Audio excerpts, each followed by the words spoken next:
Let's talk about real estate data. Wait, no, don't go leaving all at once. Relax, I'm not going to go full data nerd on you this time. But I do want to talk to you about real estate data and the lies some of it is actually telling both you and us in the industry. Does that sound like a little bit of fun to you? By the way, I'm Andrew Coppins with Exit Strategy Realty in Chicago, and this is Close with Coppins. All of that out of the way, I'm going to present to you the 3 biggest lies in real estate data today. The first big lie told in real estate data, using national data as a realtor. This is my biggest pet peeve that I have with fellow realtors. Why are you using national statistics and data to tell your local story? That makes no sense. We literally have access to amazing amounts of hyper-local data that could easily inform ourselves and the public about what is actually happening, right where they're looking to buy or sell. Honestly, think about it. Does Los Angeles' numbers really affect New York's numbers, or Birmingham, Alabama's numbers affect Chicago's numbers? Not necessarily. They are 2 totally different markets. In fact, they're 4 different marketplaces. So why in the heck would you care about telling their story as part of your story? Look, I get it, I really do. This temptation to just let NAR or Keeping Current Matters or anybody else do all that data work for you is tempting. But it is only serving you and not your clients or potential clients. How many of you are taking time to look at your local stats on your own, not ones provided to you by a blog or somebody at your brokerage? If you're not making time to know your local data within your calendar, you're doing it way wrong. We can and should be doing better as an industry. But I say we move on to the second lie that's in real estate data. Before we do that though, how about smashing that like button, subscribe, and hitting that bell to never miss another real estate chat with me here on Close with Coppins, or you can follow me on social media at Close with Coppins too. As for that second biggest lie in real estate data, it's months of supply.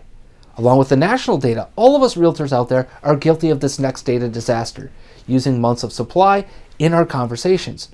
At its core, months of supply is supposed to tell us what? Well, it's supposed to tell us about elasticity in the marketplace. How good of a market is it for you as a seller or a buyer?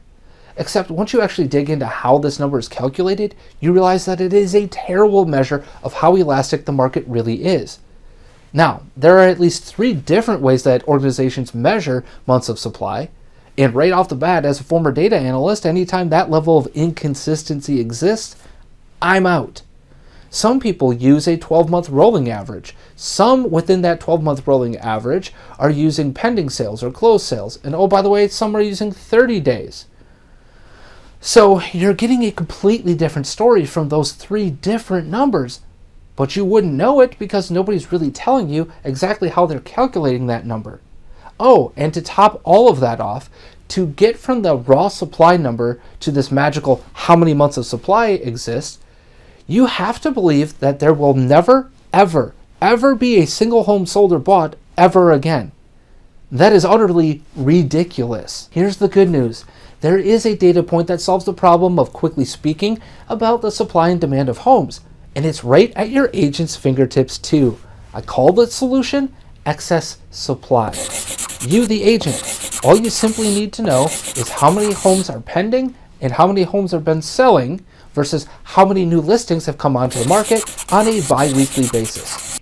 Take the difference between those numbers and then divide it by the sum of both sold and pending sales, and you've got yourself your excess supply percentage. Track it over time, and you've got your own hyper-local narrative at your fingertips.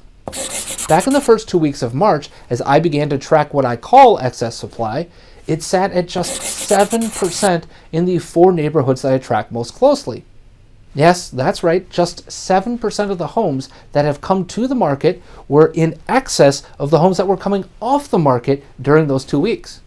Now in the first 2 weeks of June, excess supply has been at a whopping 39%. So in other words, we have gone from having nearly no new homes for those new buyers that are coming to the market, versus now we've got a lot of supply, a lot more elasticity for the buyers that are out there. So if you've got questions or you want to know more about excess supply, hit up that calendar link in the description of this video, and I'm happy to speak to you further on it. Now, there's one more to go here, and the third, and well, certainly not final lie in real estate data, Zestimates. I know it is super hard for everyone to figure out what a home is actually worth. And if we could, we would all wave a magic wand and make it happen without all of the haggling and the back and forth. Wouldn't that be nice?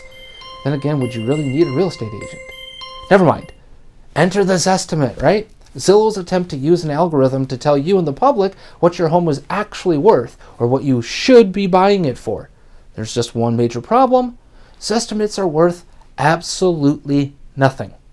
And the algorithm was so bad that Zillow had to shut down their own automated home buying business because it was costing them literally hundreds of millions of dollars in bad deals. Seriously, really. Late last year, the company announced that they had lost over $500 million buying and flipping homes using this patented Zestimate as the guide to both sides of their transaction process. And because of those losses, the company announced the layoff of 25% of its workforce, and its stock lost 25% of its value in a single day. Now, I'm not going to go into all the whys and hows of all of those failures, but the central piece of it was its reliance on Zestimates. And that should be all of the argument that you ever need to know to never, ever, ever, ever pay attention to that number again. It's a complete disservice to you as a buyer or a seller, and certainly to the real estate industry as a whole. It very well could be the most damaging piece of data to have ever come out in real estate history. That's how bad it is. Or to put it in other words, Zestimates are the worst, Zillow is terrible, and for the love of God, stop using it for your searches.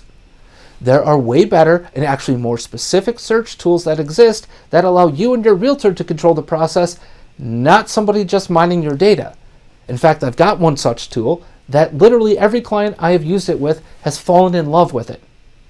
You want to know what that is? I guess you're just going to have to contact me using the links in the description of this video below.